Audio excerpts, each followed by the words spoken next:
আমি ঢাকা ৮ আসনে প্রার্থী হয়েছি শহীদ হাদির যে অসমাপ্ত লড়াই সেটা শেষ করার জন্য এবং যেখানে গণ অভ্যুত্থানের ঐতিহাসিক শাহবাগের ছাত্র জমায়েত একত্রিত হয়ে বাংলাদেশকে নতুন করে স্বাধীন করেছিল।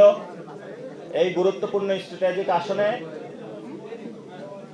শত চ্যালেঞ্জ নিয়ে আমি এখানে কাজ শুরু করব ইনশাআল্লাহ।